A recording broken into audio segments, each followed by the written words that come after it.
All right, Alex. What you seeing? I got 122 flag, 107 front, uphill. I'm excited to share with you. Hello, friend. My name is Scott Epstein, also known as Scotty the Caddy, and welcome to the Links and Lifestyle podcast. I'm grateful to be here and thankful that you're taking the time to listen. This week's episode coincides with the one-year anniversary of the passing of one of the most amazing and impactful human beings I've ever met, who would have also turned 52 years old this week. I did not know Raleigh Peters for a long period of time, but during the short period of time I did, the impact he made on me and Melissa cannot be measured or understated. I'm going to be vulnerable and honest talking about it, and there are some game-changing lessons for us to take away and implement. Let's have a great walk today. I met Raleigh back in 2022. I became one of his two regular caddies, me and P3, who I spoke of last week. I knew him to be married, very successful Wall Street guy, and one of the kindest and most genuine people I'd ever met. He had that quality of just making you feel like his best friend and the most important person in the world. He also was fighting a cancer battle for 6+ years that came and went at different times. At this point, I was early in my walk with Jesus, and I leaned into him a lot. He shared his experiences, always asked probing questions, challenged me, and was a great listener. That was one of the qualities that I think people liked the most about him. In December of 2023, he asked me for my home address and shoe size, which seemed a little weird. I've always had foot issues and at times really struggled with limping. His wife, Laura, who we adore and have a relationship with and is just an amazing person and human being, is a runner. And I got home from work one day, and there were a pair of UFOs, which are really nice sandals that were sent from them to the house. Totally thoughtful and unnecessary, but a glimpse into the type of people that both Raleigh and Laura are. He and Laura, when their schedules allowed it, who lived on Hilton Head, attended our kids' baseball and basketball games. He was a guy who not only talked the talk, but walked the walk. Those listening that knew him well know exactly what I'm talking about. We talked a lot about marriage and what was important and how being a follower of Jesus impacted how he showed up as a man and particularly as a husband. There were many times on the golf course that I shared with him some of the challenges I was having, and there were times he would just look at me and not even have to say anything. And then there were other times that he gave me some hard truths and asked some tough questions and challenged me to be a lot more patient and a lot more loving. And despite stresses in life, just to be more of a rock and be more Jesus-like and just do better, be better, make it about her, make it about my kids and not about Scott. And that was great advice. He really helped transform the marriage and the life that we live today. When I made the decision to get baptized in February of 2024, he was one of the first people I told, and he was overjoyed to hear it. He couldn't be more excited. It was just, it felt great, it felt right, and he played a part in that, and I'm grateful for that. At this point, his health and his playing golf was very solid. He got me a really nice gift with a couple of books and a handwritten card on the back end of getting baptized. And when I recently cleaned my closet, I ran across the books and the letter and teared up a little bit. And Melissa was with me, and that was hard. We did a Poland trip, so our family went to Poland back in the summer of 2024, and we had to raise some money, for the trip. So I reached out to people in my network. He was one of them, among others, including some golfers at both Secession Golf Club and Matita Conch.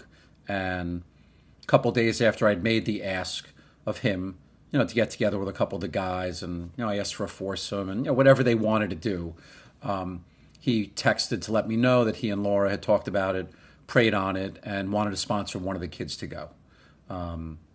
He had gone on mission trips when he was younger, and they're both just, again, amazing people, and that was the decision that they had made, and it was just totally, again, overwhelming, unnecessary, and we felt very, very blessed, not only by them, but to be, just to be in their orbit.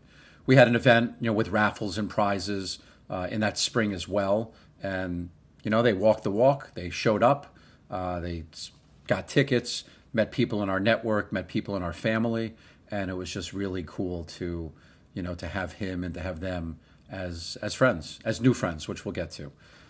He has a contact, a friend who has kids in the Houston area at a prep school. And each year he would host the golf team, his friend's golf team. In fact, one of the best rounds I ever carried for was a 66, was one of the kids in one of those trips. And he put this manifesto together that was like 5 pages of how to act, how to behave from the time you got there till you left, things to make the caddy's life easier, things to make the round go a little bit faster. It was shared with our caddy master and director of golf at that time, and watching him hold court right by the first tee and go through it with the kids was just vintage Raleigh. It was Raleigh in his element, and it was really, really cool. And honestly, it was something that the document is something that could be shared with everyone that comes there, so that they could play a little faster and be a little more mindful and just do it right. Kids and students is definitely a passion of Raleigh's and Laura's as well. He was very involved with the Evans Scholarship, which is another scholarship for kids that play golf and are involved in golf. And like I said earlier, he wasn't the type of person that just wrote checks. He got involved in things that he supported. We've talked about learn it, earn it, return it, and he was really good at returning it. Heritage of 2024, I mentioned our experience this past week. 2 years ago, he and Laura threw their party. We were invited. It was an incredible night. When he gave his speech, which he did every year, we made the speech. We were highlighted as being new friends, Scott and Melissa, which was really cool. It was like I said last week, a pretty amazing network of people there, and just to be recognized and be there was really, really cool. Before I left for Jersey in 24, we had dinner with them, with he and Laura, and it was just great to continue to lean into them. And we left dinner that night, and I said, do you think that we could be like them, that you and I could get to the point where we were that loving and adoring and nice to each other? And, she said yes. And that was, Melissa and I have really lived into that since then, which has been pretty amazing. That summer, a Matita Conch member who I caddied for, unbeknownst to me, when secession came up, he knew Raleigh. Raleigh was actually one of his bosses, and he said that he was the best boss and human being that he had ever met.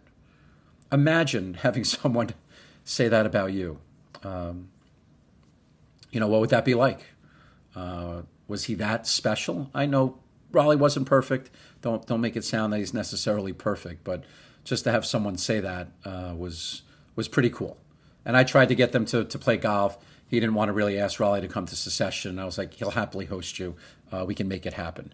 On the back end of Poland, my wife Melissa put a really nice front and back glossy together, summarizing the trip, and we sent it to everyone that made a donation. And there was one person who, when he received it, reached out to us saying how much he liked it and appreciated it and took the time to look at it and also send us a note, and it was Raleigh.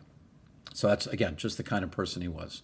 By late 2024, his cancer was really bad. It wasn't good. He was strong. He fought. We stayed in contact, mainly through text.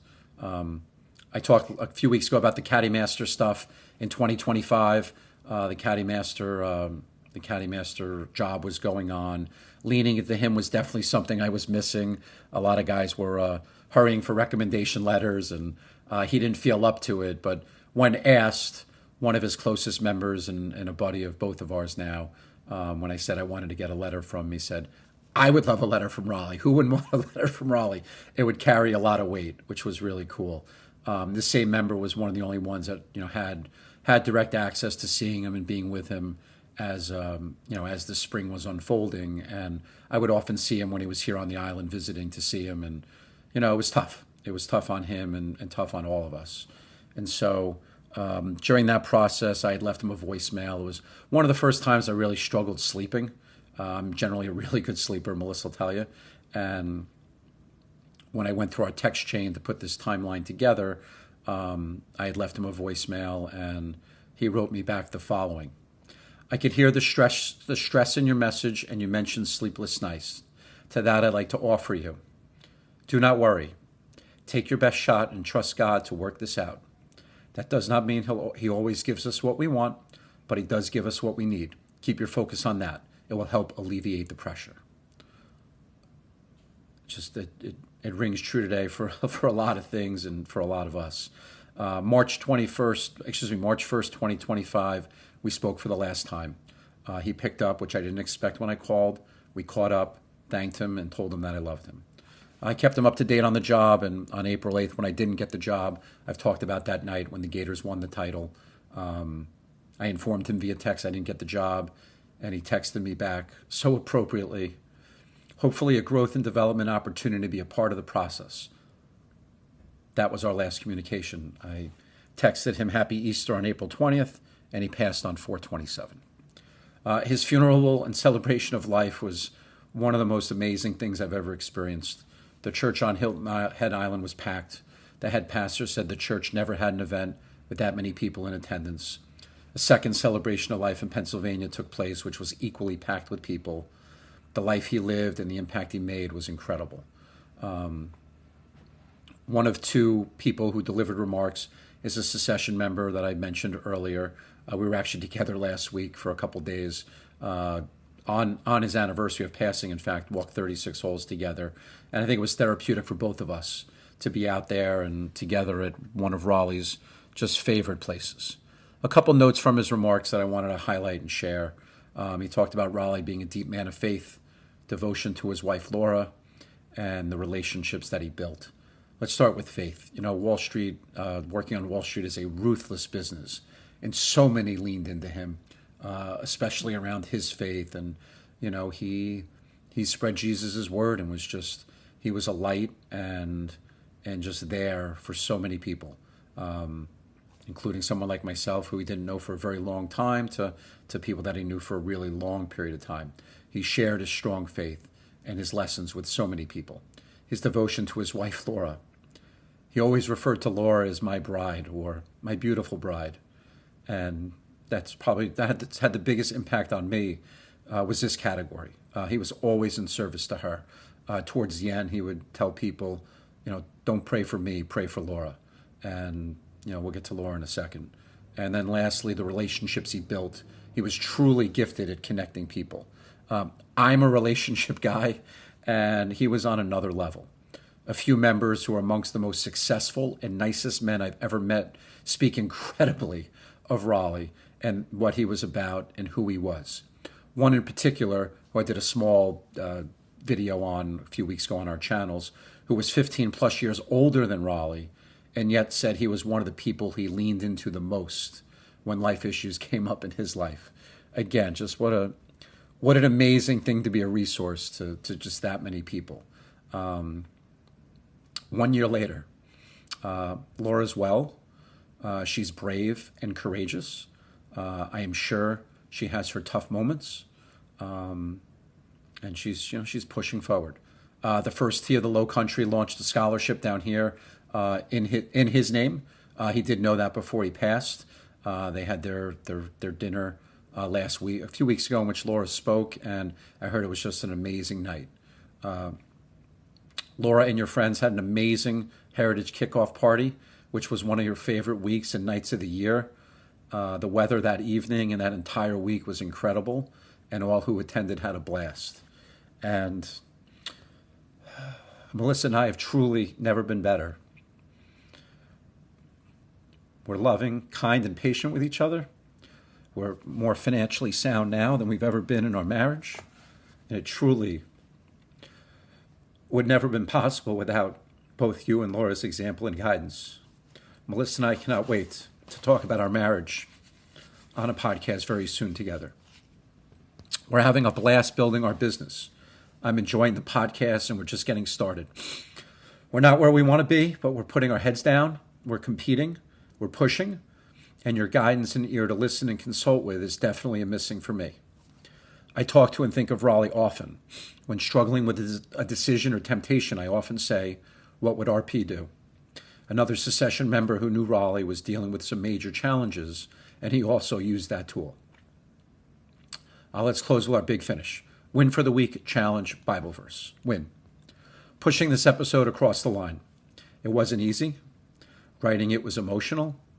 Going through my text chain with Raleigh and putting the timeline together was hard. The one recording and the finished product you just watched took a lot out of me. I'm proud of myself, and I hope I honored one of the best and most impactful and humble men to walk this earth. Challenge. Living life to the best of my ability and making every day and moment count. Raleigh would want that for me and for us.